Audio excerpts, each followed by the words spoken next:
That's how, I mean, that's what I almost attribute my success to, is just following those principles of, faith that you're going to be able to do it, and like the desire. How bad do you fucking want it? The people you hang out with, transmuting, staying positive, the gratitude, being grateful for the blessings that we do have. And so many principles that's just like, I can do that. I can follow this little, let me see where this goes if I do these things that this book says.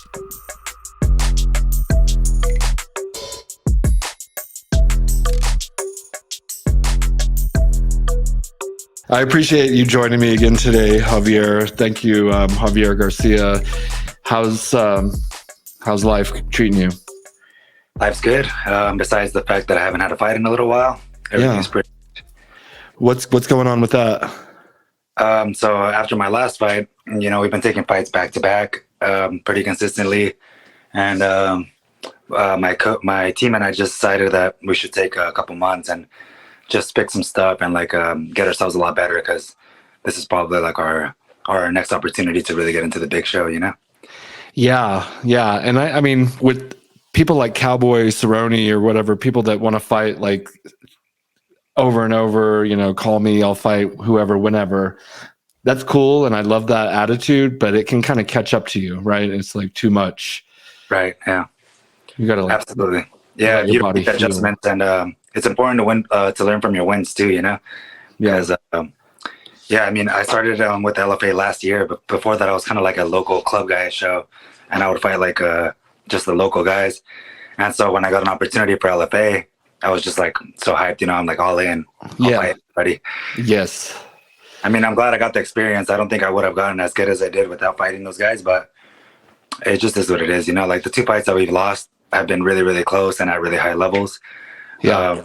For the last fight, when I fought Chase Gibson, I was the one who was asking, I want the best contender you guys have, like the best guy you guys can find, throw him at me. I'm ready to go, and I want to go into the UFC. And as you saw, I mean, I think I had all the skills to win. I was dominating the stand-up exchanges, and I just got caught on some holds on the ground.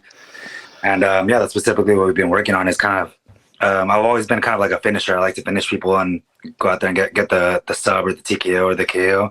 But it's not always going to be like that in the highest levels. You have to also know how to win rounds and know where recognize where you're winning and stuff, Yeah, no, it's the strategy. It's like when you get to that high level, it's like very small increments will win the fight. Like the changes, improvements can make all the difference ultimately.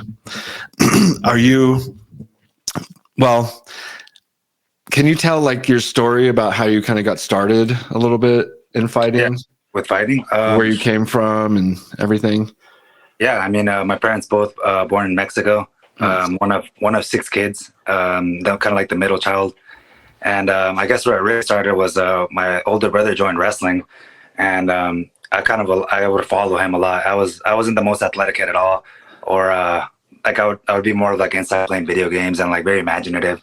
I was good at school. And my brother joined wrestling. He's like, "You're gonna join too." And so I joined, of course. And then that's what kind of changed my life early. It turned me into an athlete. I was just this skinny kid who didn't really play sports, and then all of a sudden I have this awesome cardio. And the first time we figured it out was a backyard boxing.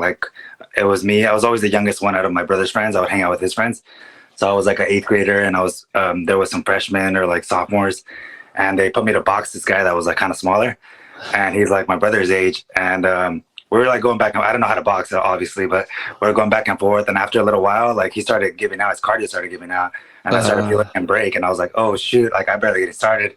And so I started pushing the pace, and that's kind of the first time I realized oh man, I could be an athlete and break people. And I was doing pretty good at wrestling and stuff, so that was it. And then the first time I ever got into a fight was I was dating this girl, and in high school, and then this guy took her phone. It was something so stupid, but he took her phone, and then I found out, and then the guy was way bigger than me, and I went up to him and just called him out, and then we went to the park and fought, and I beat him up. And ever since then, it was those little flip phones were starting to come out, and that's when I really fell in love with the show aspect of it. Not so much the violence of it, but just the fact that I could fight somebody who's way bigger than me, like a scary guy.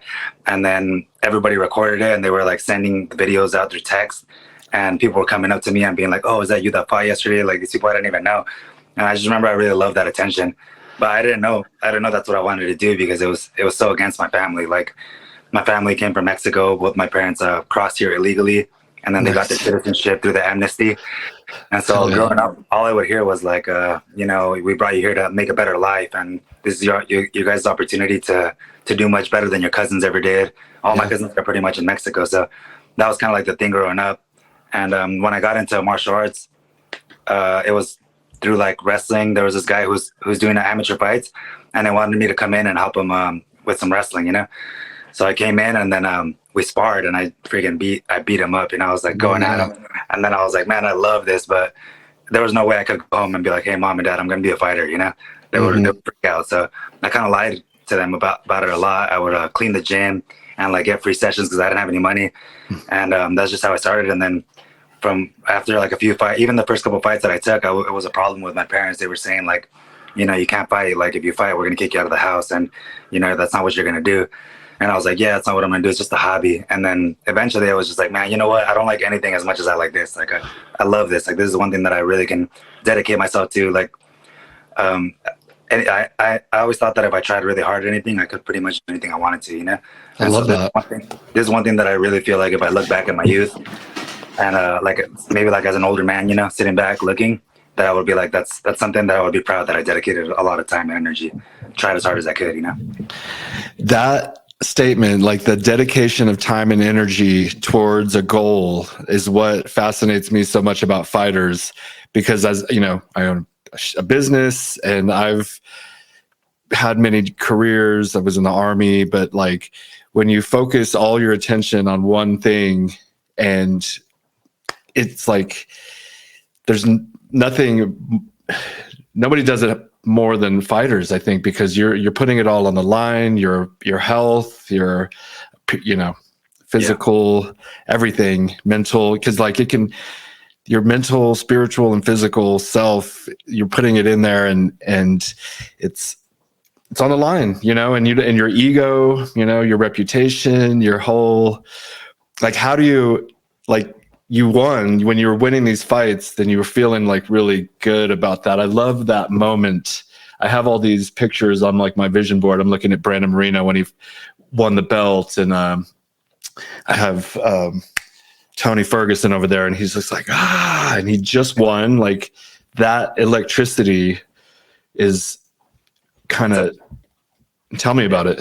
The only thing I guess I could compare, like a lot of my friends are entrepreneurs now, and that's pretty much the only thing that really, like, the only people that get it, Yeah. And yeah, because like especially for you with SHEATH Underwear, I'm sure there was a lot of nights that it's just you by yourself, and like you don't got nobody to like look to, or nobody that gives a shit, basically. It's just you.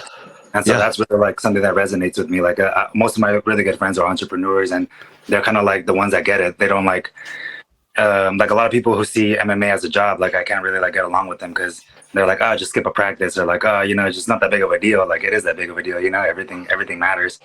But as far as that feeling of winning, that's really like the feeling that I got addicted to, because it's a crazy feeling. Like after you go and fight somebody, you're pretty much high for like a whole week. Like you're just like on top of the world. Like nothing matters, you're just like walking around, like big smile on your face. Like nothing can like bring you down. Mm-hmm. And the other thing too is if you're having like a really bad day and you go into training, you get a really hard training session in, like you just feel way better. A lot of the problems, like people tell me that I'm a really like calm and like collected guy. Like it's really hard to get me to freak out. Like I can't even remember the last time I did it, but I think that a lot has to do with the fact that I can go in the gym and just hit the bag really hard, or maybe even hit somebody.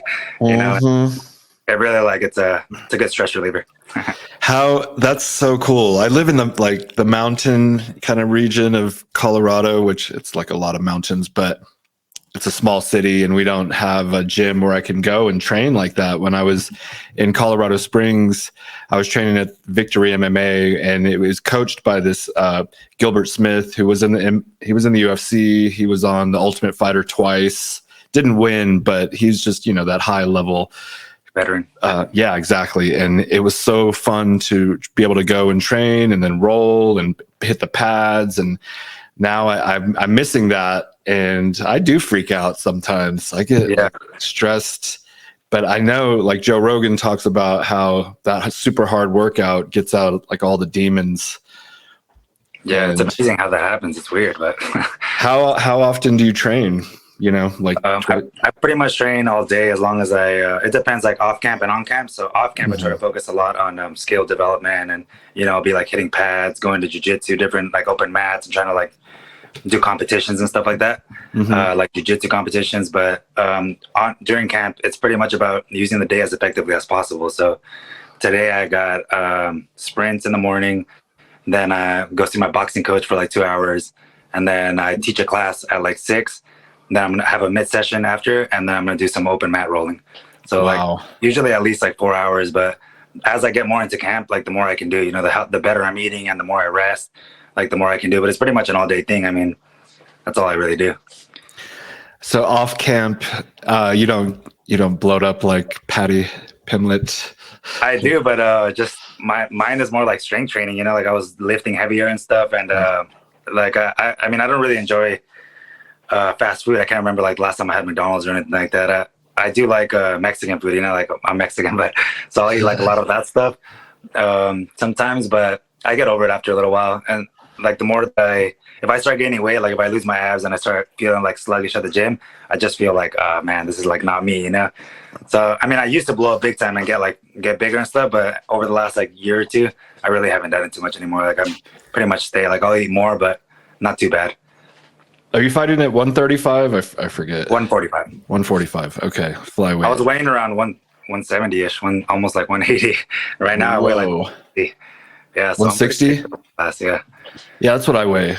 I lost 5 pounds. I was like, what the fuck did I do? I weigh 160 normally. Now I'm weighing like 155, but I've been doing a lot of pull-ups because I look at Joe Rogan and Dana White, and if you look at them, 10 years ago, they're like normal sized people, but now they have these fucking huge cannon arms. And I'm like, my arms are too little.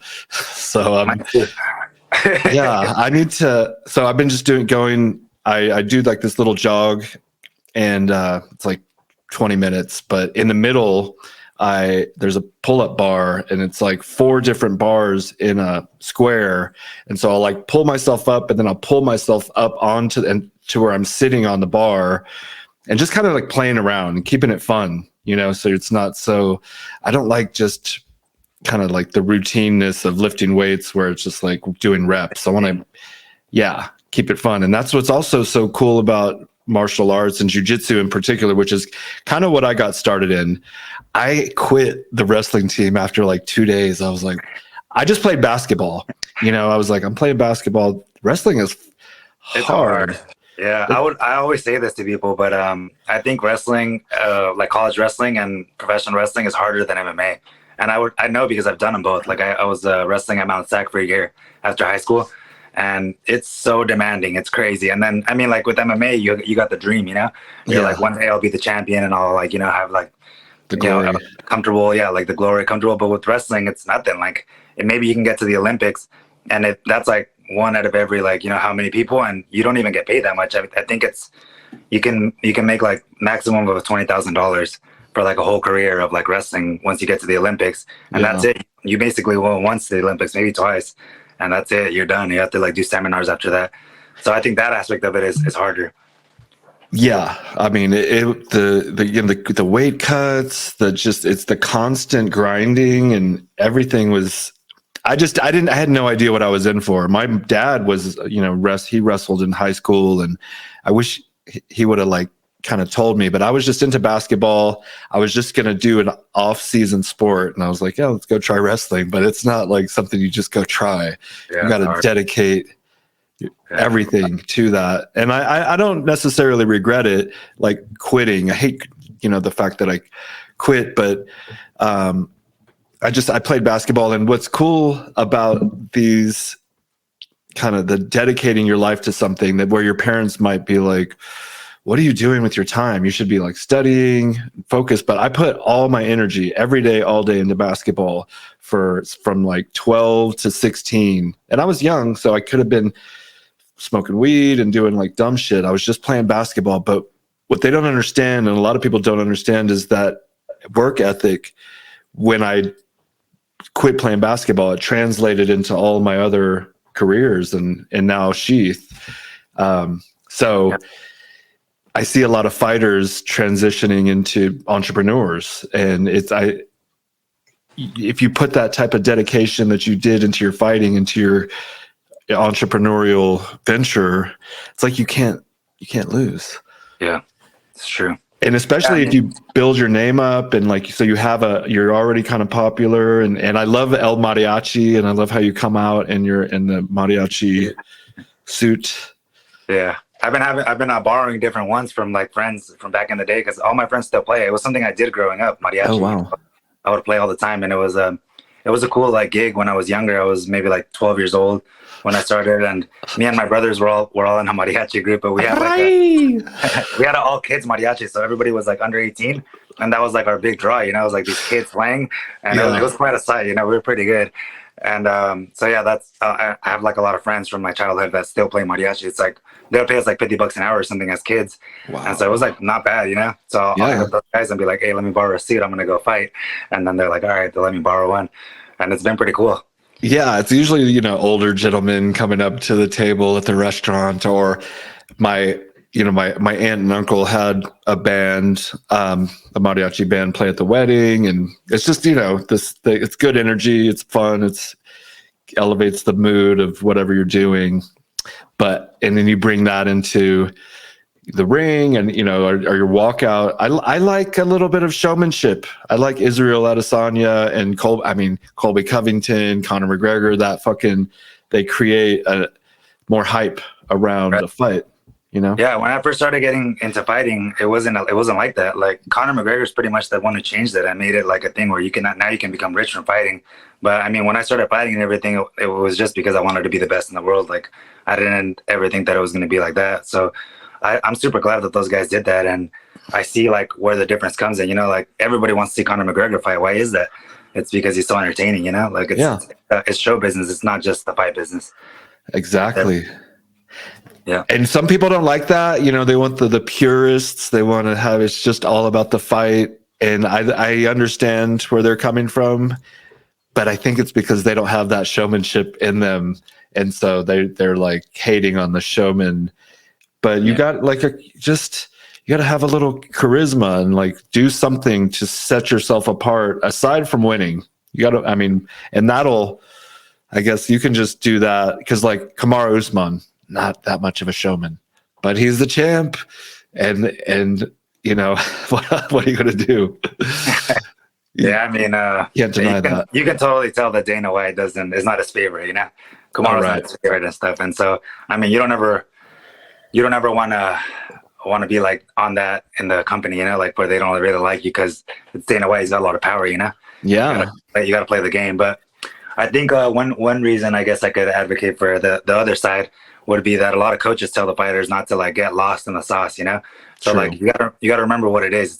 That's a sideshow, but what you're really here for is the fight. You stay focused on that. As long as you can separate the two and not focus too much on like the gimmicks and like the show and everything else, then you're good. Like as much of it as you can do without it taking away from your fighting.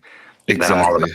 The mental and staying like super focused, right? So what do you do? Because you obviously you're in shape. You have the cardio, but then the mental and maybe spiritual aspect. Do you explore those or work on that?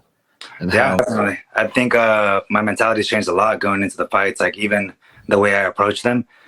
So as a young professional, like before the fights, one example would be that I was like kind of like nervous in the back, like really scared. I'm not gonna say I'm not nervous anymore, but I would be in my head, I would be thinking like crazy stuff, like stuff that had nothing to do with the fight, just like random thoughts flying through my head. It was like very uncontrolled.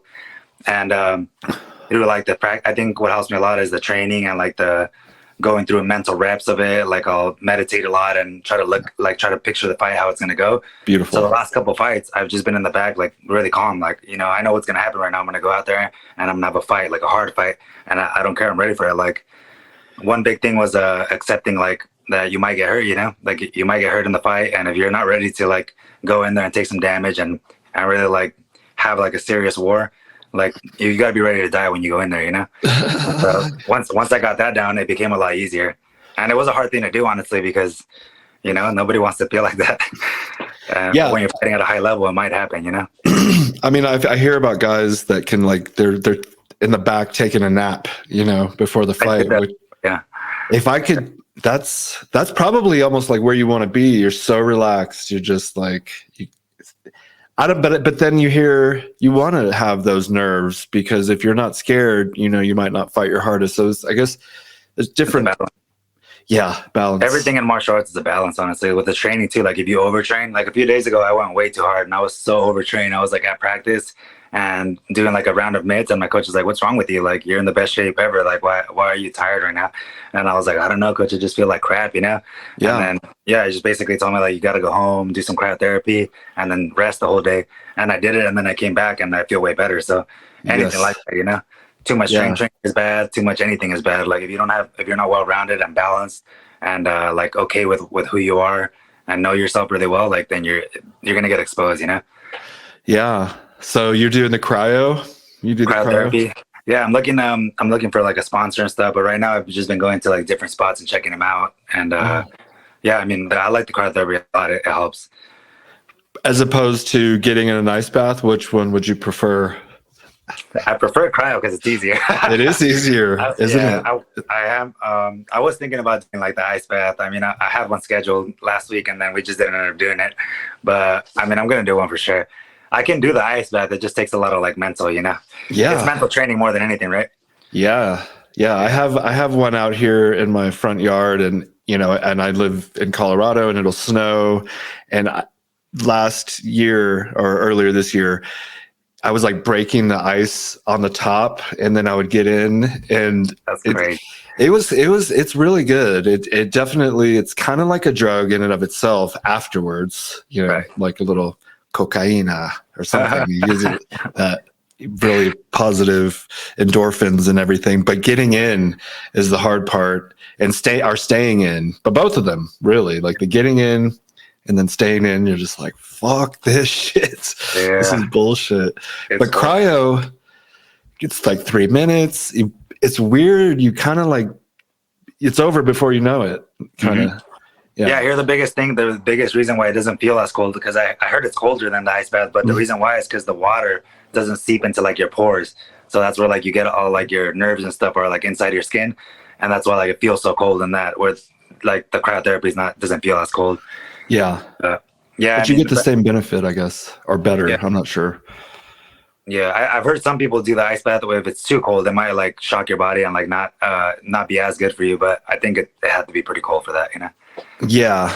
Oh, and I mean, I've been seeing these like Joe Rogan and different Ben Greenfield. They're selling these controlled temperature ice baths where it's just like a constant, and you can control the temp, and you can get lower than 32 degrees, which I don't fully understand, but I guess because the water is like circulating, so you get like to 30 degrees. And yeah, so I'm not, and I was thinking about buying one, but I'm like, I can just buy ice, and like I could do this by ice like 300 times before it would equal the cost of buying one of those new things. And half the year I'm not going to need it because it's going to be frozen outside anyways. So I'm trying to, I don't like to waste money, and I have so much shit. We buy like all the, so many things. My garage is full of stuff. I bought these 2 e-bikes, and we never use them. It's like $5,000, and they're just sitting in our garage. And I have my massage chair, which I kind of use, and like just all these little gadgets. And it's like, I don't need another thing to buy. That's where I hope to be one day. You'll get there. Yeah. After I get my first UFC check, I'm going to come visit you in Colorado. Hell yeah. Check down there. Please.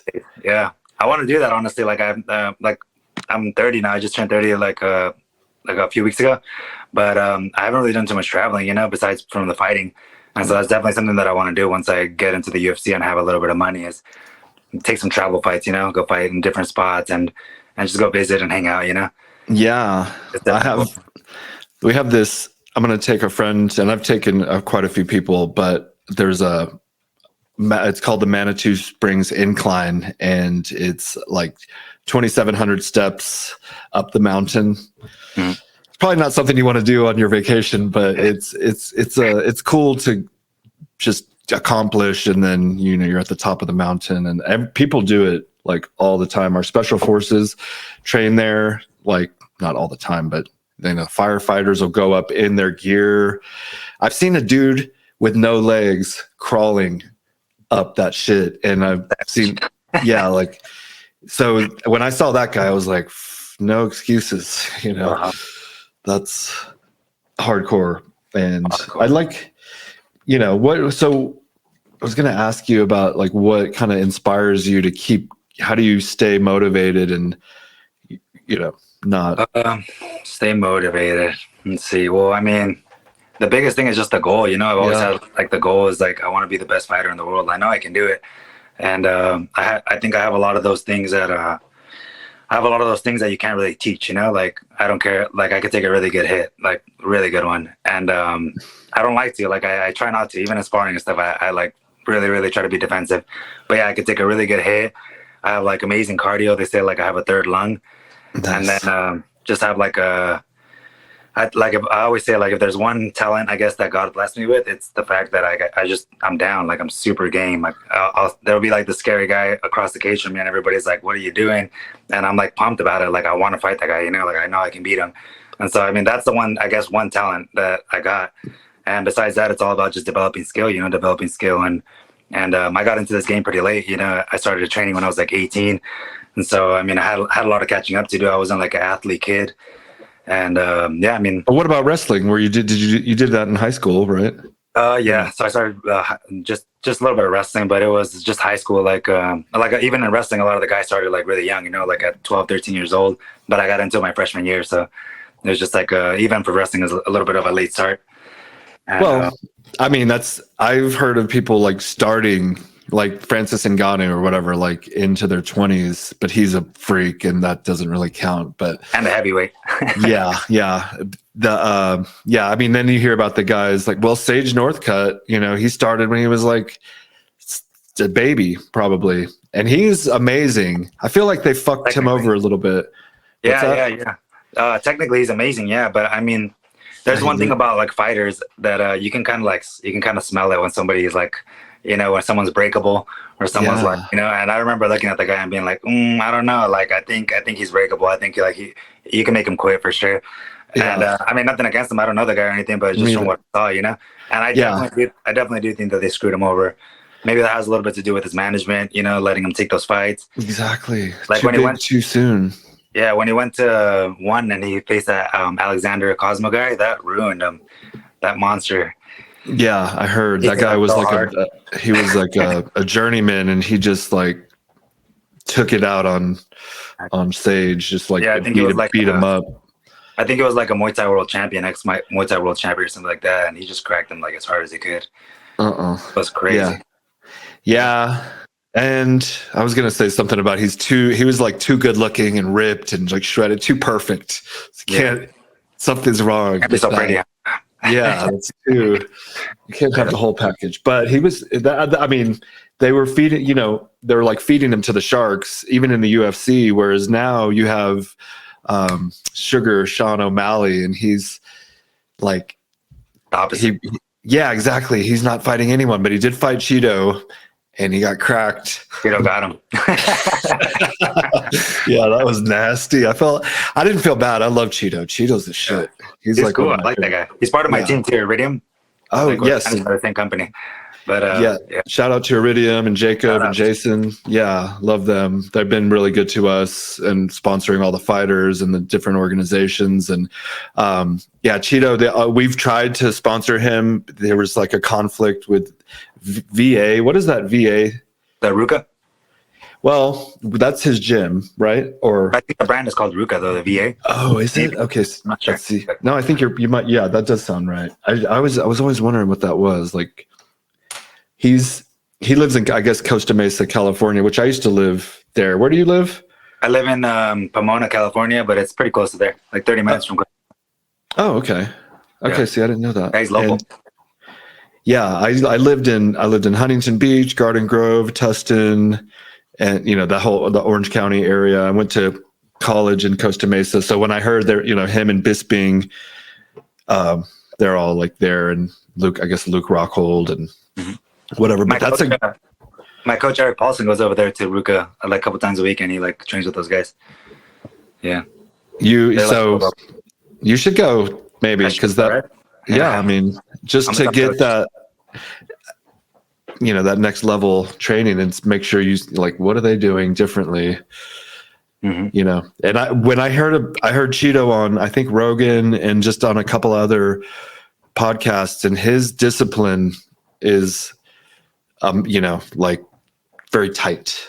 He's going to bed on time. He doesn't drink. I think he maybe smokes a little bit of weed and mushrooms, but I'm not sure. Mushrooms, he said. Weed, I'm not sure. But he like, the training, it's like the dedication. When he won his last fight and he started crying, because he's like, I fucking put everything into this, and I got that win, and that was amazing. Yeah. I forget who. Awesome. He kicked, was it Frank Edgar? Munoz?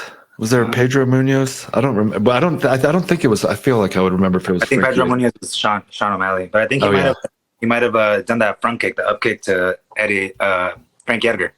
Okay. I think that was. I don't remember now. I do smoke weed. Do you smoke weed? When I'm off camp. Okay.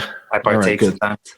Sometimes, yeah. I don't necessarily think it's good. I like it, but I've been smoking for like 25 years, minus when I was in the Army. So I was in the Army for 6 years, and I smoked a little bit when I was in there. Never got caught, thankfully, because that ruins you.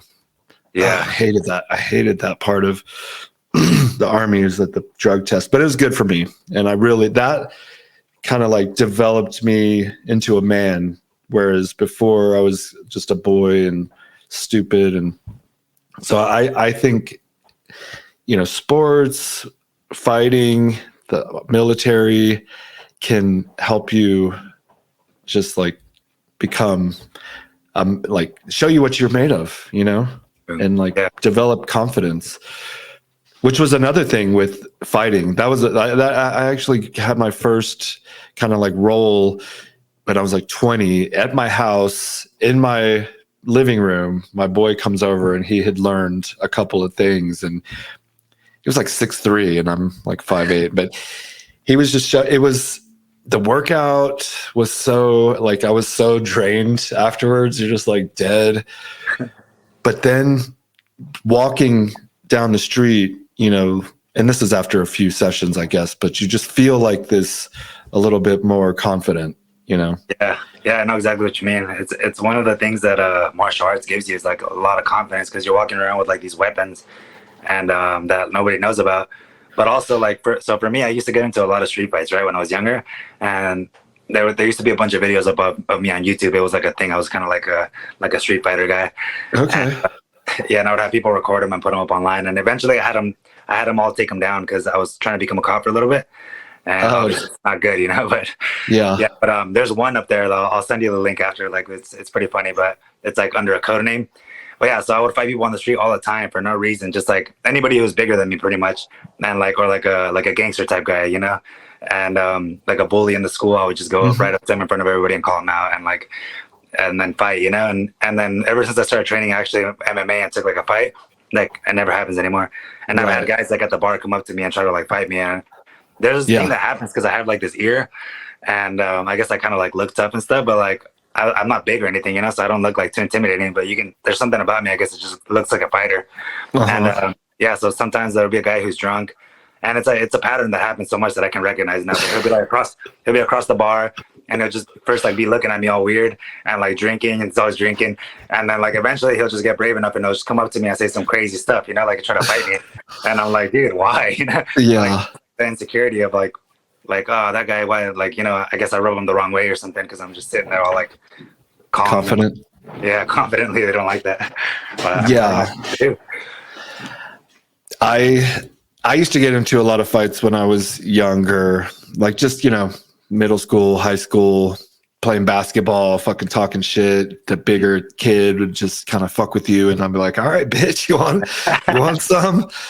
Because I was always like kind of game to fight, just because I don't know, I didn't want to be a punk or whatever. And yeah, natural instinct.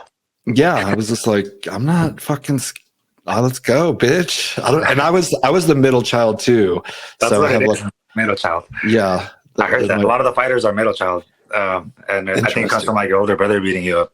Yeah. My older brother, he did that. He punched me in the face. He hit me with like sticks and shit. I'm just like, dude, I'm little, but I don't know if it makes you tougher or not. I was pretty good, like naturally, instinctively. I didn't like really ever. I never like got smashed, but I remember this one dude playing basketball. He was with two of his friends, and it was just me. And I guess he had that kind of like, he just wanted to fight. You know, he wanted to start a fight, and it's like, okay, we're gonna fight. And he's like stepped up to me. His two friends are behind him, and I'm like standing there, you know, like, okay, what? And he got me. He like just swung as hard as he could and hit me. And I remember, I feel like I remember like hearing brain fluid, like, boom, but I didn't fall. And I was just like, oh, you're fucking dead. And we just fucking started going after him. And then I start winning. And then his friends, they're like, he bleeds, you die. And I was just like, you motherfuckers. So I wasn't about to like, so then I started just kind of like controlling him and make sure he didn't hurt me type thing. But yeah, that's why you always got to have your friends with you. Yeah. Yeah. Street fights are so dangerous though. Like exactly. I'm totally against them, you know? Yeah. You don't know how I don't want to go to jail. It's like, let it be a fair fight. Let us like hit each other a few times and go on our way. I don't want somebody to get like hurt. Yeah. I have some bad intentions when I fight, so I want to figure But I remember one story, like the video that I'm telling you that's still online. The only reason why I remember is because I'll watch it from time to time whenever somebody that comes up in conversation or whatever. But so I was fighting. It was at school, right? And one of my friends, he's like a small guy, like 100 pounds or something. And that was kind of my thing. I would like stand up for like the little guys that I was always friends with, like the nerdy guys. Like my friends, all my friends even now, they're like weirdos. Like I like weirdos, and I like Stranger Things. Yeah, I like people who are like nerds, you know, like I don't like people who act like they're really cool.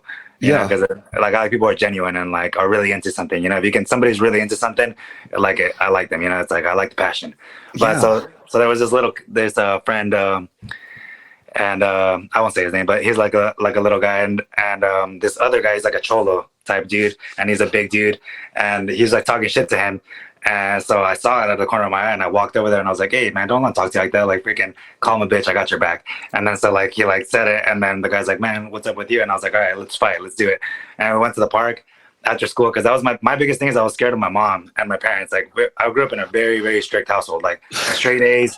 I remember one time I got an A-. I got all A's, and I was like, "Oh yeah, here, mom." Like I showed her, you got to show her your report card every time.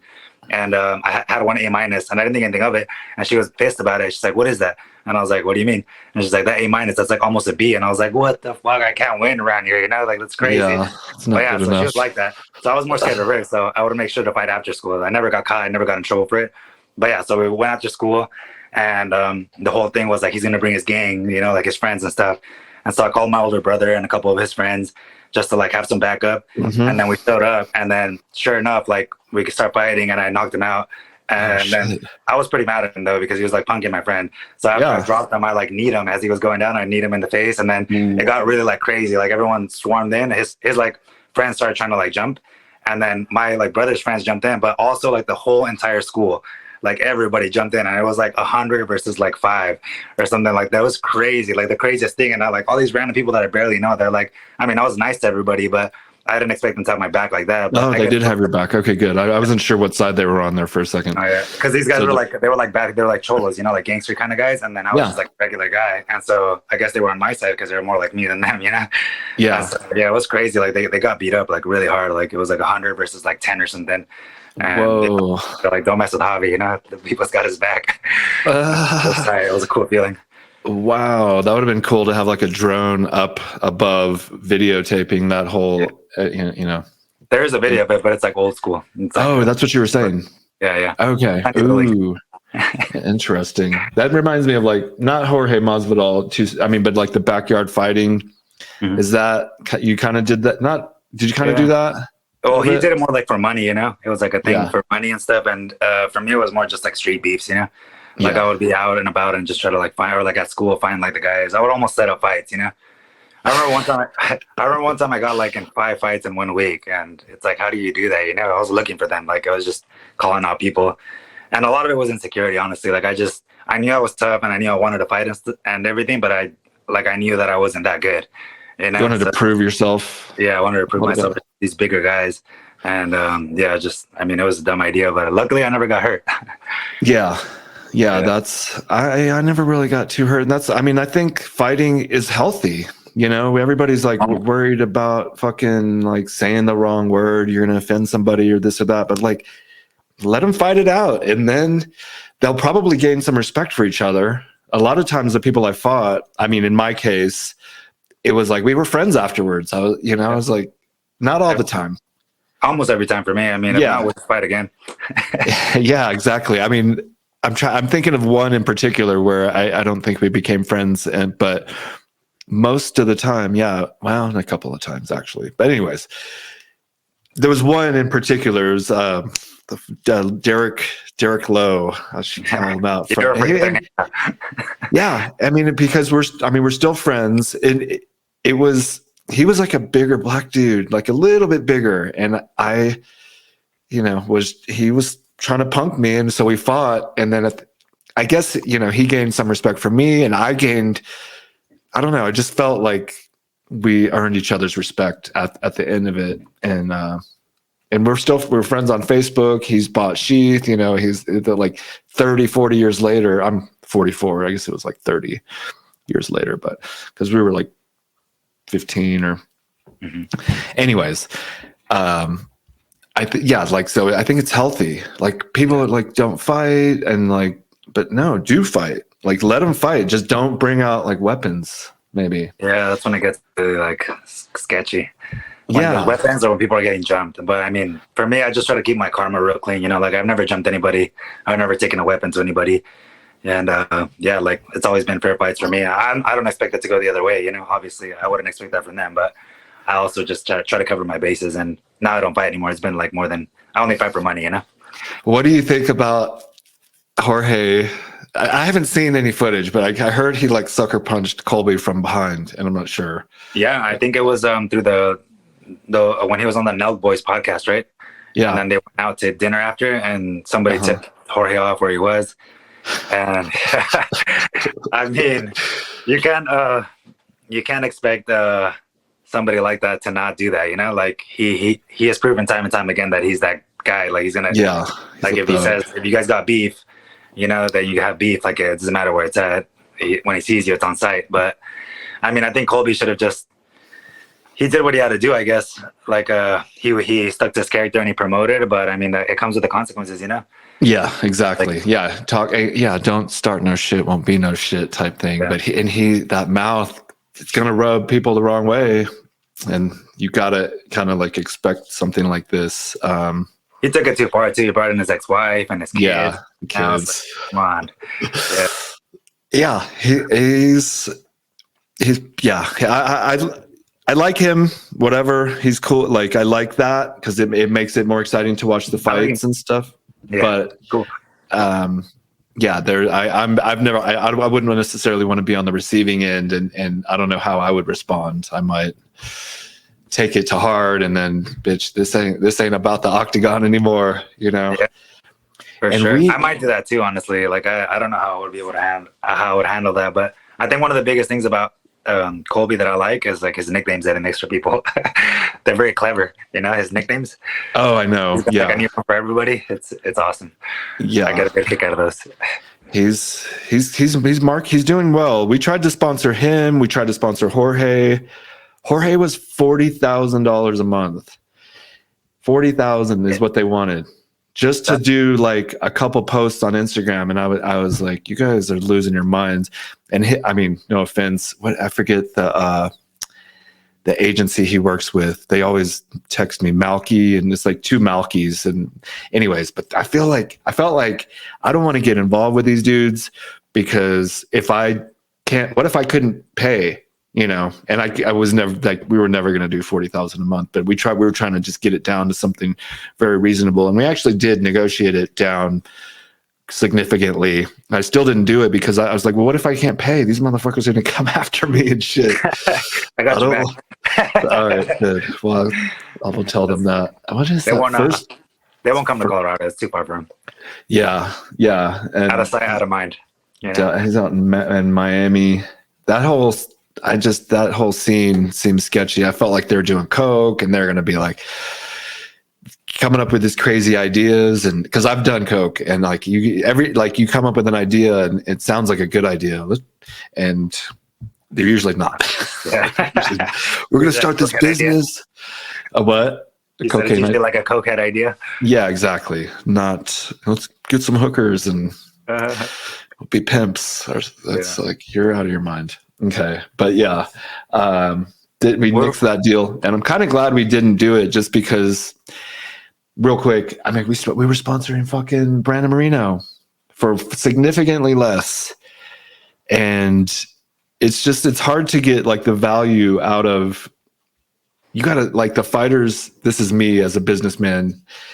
Have to sell the product for us. You know what I mean? Like, our podcasters really, obviously, they push it because it's a commercial. But I feel like sometimes fighters, it's like, I'm a fighter. I'm not. I'll put your product on, but I'm not gonna like sell it. But if you watch Cowboy, he'll sell it for us. So like so certain fighters work and certain fighters don't. And Marino didn't quite work as well as we had hoped, but it's still really cool to work. We had a champion of the world, and we're still sponsoring him, and he's fighting, I think, this month for the belt again. Kaikar France, right?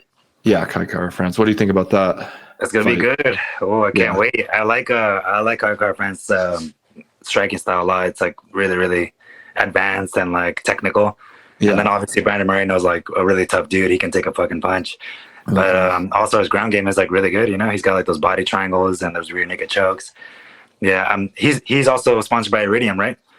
Yes. Yeah. Yep. And I was talking to Jacob about it. I was gonna go down there and train with, maybe like try to get a training session in with those guys, because they're like 3 hours away from me. Yeah. And they're all like Mexican. I speak Spanish too. It's my first language. And so I think we'd get along over there. Absolutely. I mean, I was talking on a podcast. I go on this guy, Robbie the Fire Bernstein, Run Your Mouth podcast once a month, and I do like success CEO tips. And we did it yesterday or the day before. And my tip this month was, you are like the sum total of the 5 people you hang out with the most. So you, like, the people you hang out with, you kind of develop their characteristics a little bit. I mean, you're still your own person, but if you're hanging out with a bunch of losers, you're probably going to be a loser. If you're hanging out with a bunch of winners, you're more likely going to kind of take on those characteristics. And so being with these guys, Marino especially, I think would do wonders for you and that whole the whole career, really. Yeah, because you know what I mean. You want to hang out with. Have you ever heard that? Yeah, definitely. I mean, I try to watch who I hang out with for sure. Okay, good. I try to not spend too much time with anybody who I like don't approve of their lifestyle or like what they're doing. Even people with, like, good goals. That's what I'm saying. Most of my friends are like entrepreneurs. That's right. Those are the people that I really like to hang out with, because it's we get each other. Like, one example was this guy I recently met, and his name's Alex, but he does that Always Ready meals. And so he's like the meal prep sponsor that I have. Yeah. And like, I got really cool with him. Just going over there, like, he just started his own business, and he was telling me like his come up story. And he was saying like how there was nights where he'd have to borrow people's kitchens, and like, it's been like so many years where he's cooked every single week and never gave it up. And just like his story, it's like, man, there's so many parallels to like fighting with like entrepreneurs.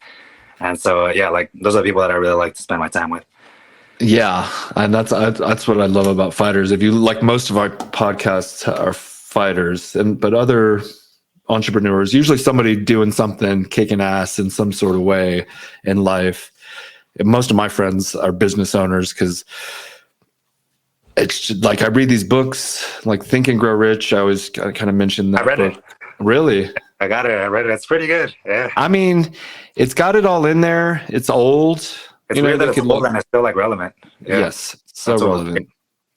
That's Yeah. how, I mean, that's what I almost attribute my success to, is just following those principles of, you know, faith that you're going to be able to do it, you know, and like the desire, how bad do you fucking want it? The people you hang out with, you know, transmuting, you know, staying positive, you know, the gratitude, being grateful for the blessings that we do have. And so many principles that's just like, I can do that. I can follow this little, let me see where this goes if I do these things that this book says. Yeah. And then I had the idea, and you know, just kind of pursuing those principles along with having the idea. So once you figure out what you're going to do and then you apply those principles, you should be unstoppable, I think. Yeah, that's my. Yeah. I'll read those things and I'll like cry, like the stories of the people who have made it when the odds were stacked against them. I cry. I get inspired and shit. I'm like, Yeah, me too. Yeah. Yeah. Fighters aren't supposed to cry, you know, because we're like really tough. So I try not to, but sometimes I do. I feel like fighters cry the most. I see them because you're so like, it's emotional. Yeah. Yeah. Emotional. Yeah. I remember when I was doing an interview for LFA when I was fighting for the world title last year, and they were asking me questions like that, like, you know, they just hit like a soft spot, and I just started crying in front of the cameras, and I was like, man, I gotta get my shit together, you know, this is not cool. And I told them, like, don't put like the videos of me crying. If you don't, like, it's gonna make me look soft. And then they're like, all right. So that's cool. That's cool of them. But I mean, I find when I'm watching like The Ultimate Fighter or something, and they're crying, that I can identify, like, he's human. He's really passionate about what he's doing. I don't see any weakness. It's almost just FYI, but that's because I cry all the time. I'll be watching a fucking commercial and the kid got a job to help his mom. And it's like, it's touching.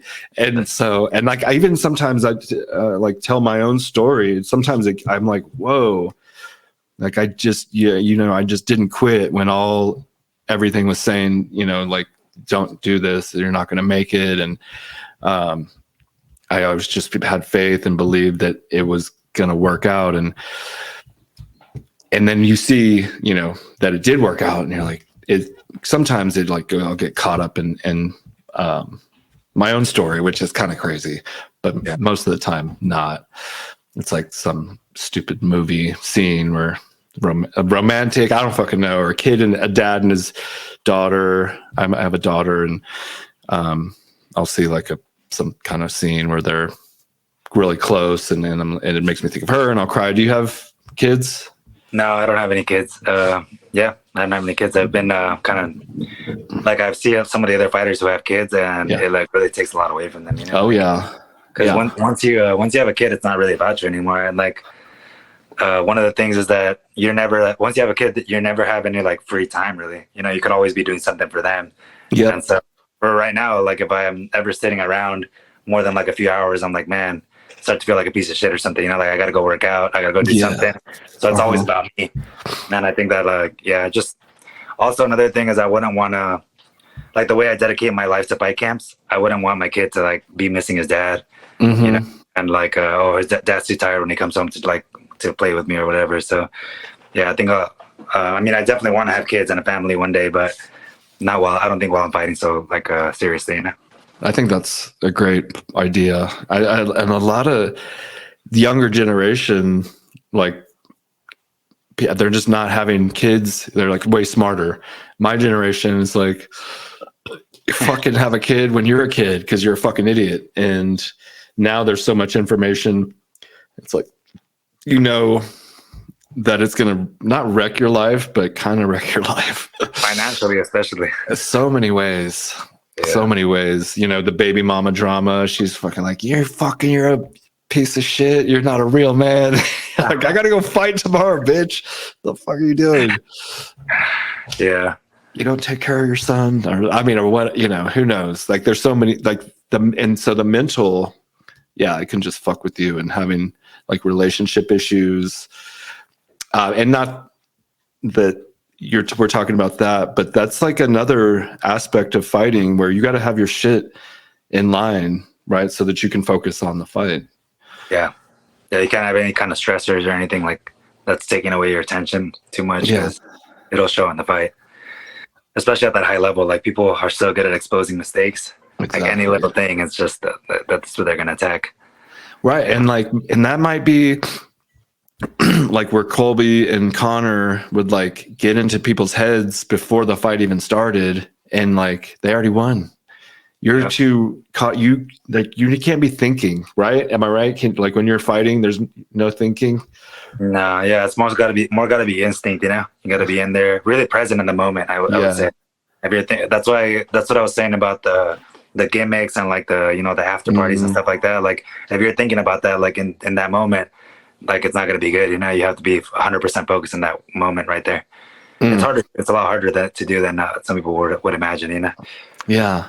Every time I've been invited to an after party, the guy lost. I went to see the Connor Cowboy fight. I was in Vegas, and we had like this red velvet kind of like whatever. It was like an after party. We had this VIP seating, and we were going to hang out with Cowboy, and he fucking lost in 40 seconds to Connor. And I was like, I already bought the like experience for after. And but it was cool. I didn't see Cowboy, but I met I just had his name. He's like the hottest like Mexican fighter in the UFC. He's 145. Yair. I said Javier Rodriguez, and I was like, then I mixed it up with Javier. I was like, hold on, what the fuck? But yeah, I got to meet him just for like 30 seconds, but that was really cool. I was like, you're fucking Javier Rodriguez. Flipping, doing all that shit. Yeah. He's pretty. Yeah, he's cool. He's fighting this weekend, right? Yeah. I forget who, but it's gonna every oh shit. Battle of the Mexicans. Whoa. Ortega's not Mexican. He's white. I'm just kidding. Yeah. No, I'm just joking. He speaks Spanish. I'm half joking because like half of my family's Mexican, but like I don't look that way, and they didn't teach me Spanish at all. They were trying to make us white, so yeah, because they thought like we would be more successful. It worked. Yeah, whatever. I guess I resent it a little bit because I would have preferred to get at least they spoke Spanish. You don't fucking teach me Spanish, like fuck weirdos. But that was actually my grandparents who were kind of trying to push us in that direction. Yeah, I've heard that story a lot. A lot of like people that have been here like second generation that happens. Like they try to erase the Spanish out. Yeah, my whole thing was my parents didn't know how to speak English. They were like Mexicans. Like we grew up speaking Spanish. I took like kindergarten and first grade in Spanish too here in the U.S. There was like a transition, like a program that would transition kids from Spanish to English. So yeah, I mean, I didn't learn how to speak English. So I was like maybe like 6 years old, 7 years old. Cool. Yeah. I think that's cool. Yeah, it's pretty cool. Because now you wouldn't be able to tell that it was your second language. Yeah, I think a big part of that was in high school. I was part of like the broadcast team. Like I would give the news, like the bulletin. Hell yeah. And it still comes out sometimes. Like my accent it was really bad. But one of my teachers he was like an asshole, and he would say like, I can't understand what you're saying. You mumble and like you have a horrible accent. And he was just like straight up about it, like an asshole. And I was a kid, so it made me think about it. And I would go back and watch him, and then I figured out where I was like, sounding like that. And then I worked on it a lot, but that's fucked up. Yeah, I mean, every little part. I don't know. I don't necessarily agree with that, but that's interesting. And you clearly just corrected your pronunciations and stuff, I guess. Yeah, I take criticism pretty well. I mean, I'm pretty hard at like a fan and stuff. Like if people tell me stuff, I'll usually listen. Yeah, that's the way to be. It's like you're not perfect, and like if people are telling you something, even though it's hard, you might want to like listen. That's true. Like, even if it's your wife. Well, I'm just joking. She doesn't criticize me. She's really good. I'm very lucky. We're up here in the mountains. We just opened the store. We have because it's all online. but we opened the store in Woodland Park. So if anyone's ever out in this area, come by and see us. And we've had a couple visitors where they've either seen me on a podcast or probably seen me on someone else's podcast, because this isn't the biggest one, but we're working on it. I've been doing this for 4 years weekly, and so it's just I really enjoy it. That's kind of what I do, and the part of why I do it is just to get to meet and talk to fighters and exercise this muscle of communication, which is like so vital. Yeah. Yeah, it almost feels weird to like sit down and have like a normal conversation, because all I've been doing is just training and like, so intense. Like I wake up and go train really hard, and then I almost don't even talk to people, Yeah. It's just like all fighting. So I mean, it feels nice to just like sit down and like I just had a cup of coffee and chill out. I mean, I gotta go start training in a bit, but like, it's nice to just talk, and I think podcasts are super cool, Yeah. Have you been on a few? Yeah, I did one of my friends. I've done a couple of my friends' podcasts, and just not like maybe like 2 or 3 of them. Nice. Not too many. Yeah, it's good practice for when you make it to the big show, baby. True. Well, I'm gonna do another one here after this. So I'm gonna have to wrap it up. Actually, I do a live stream. Twice a week. So we're going to do that right after this. But then this will come out on Monday. So I'll send it to you. And I really appreciate you coming on here. It was very cool to get to know you. I've been a fan, huge fan. Love your fighting style and everything you're about. So thanks, man. It means a lot, honestly. You know how you did that podcast, real quick before we go, but you did that podcast with Jacob from Iridium, right? Yeah. And so somebody told me like, oh yeah, that guy from Sheath Underwear, like before we knew each other, obviously, they're like, oh yeah, that guy from Sheath Underwear, like he really likes you, he thinks you're cool and stuff. And I was like, oh cool, thanks, whatever, like it wasn't like that's cool, And then I was cutting weight for my fight, and I think that was the first time that you told me about the podcast. So I saw that Jacob was on it, and I put the headphones on, and I was doing like a 2-hour run or whatever to like lose some weight. And as I'm listening to it, you mentioned my name, right? And it was like the craziest feeling, like, because I was getting ready for a fight and everything sucked because I hadn't eaten. I was just feeling horrible, And then like I heard you like say my name, and like you like mentioned it, and I was like, whoa, like it just completely changed my mood around. I was like big old smile with like a sauna suit on and just like sitting there. And then you went and mentioned my name again. And it was just like it was like a really cool feeling, man. That was like the first time that I felt like I made it, Nice. Well, big fan. I'll continue to be that, and I'm seeing big things for the future. You got this. Stay positive. You know what to do. It's just you just go out and do it. Yeah, I'm taking care of the other stuff from my end over here. I'm trying to take care of it, and I'm gonna be ready to go on July 29th. You're gonna see the best version of me you've ever seen. Oh fuck yeah! All right, and I can't wait. I will be watching, and I'll be paying attention from the sidelines. So keep it up. I'll give you a call after the fight. Please. All right, brother. All right, brother. Thank you. Thanks for having me. All right. Thank you so much. Go ahead, and I'm gonna push you off there. You can go. But that was Javier Garcia, El Mariachi, LFA. He's coming up. He's the up and comer. One of my favorite fighters. So definitely check him out. And thank you for watching the show. Again, we really appreciate everyone. We're going to be doing a $1,000 giveaway in November sometime. So make sure you subscribe to the YouTube channel, because you're going to have to be subscribed on YouTube. We'll be giving you some Christmas gift money just for subscribing. It's not too hard.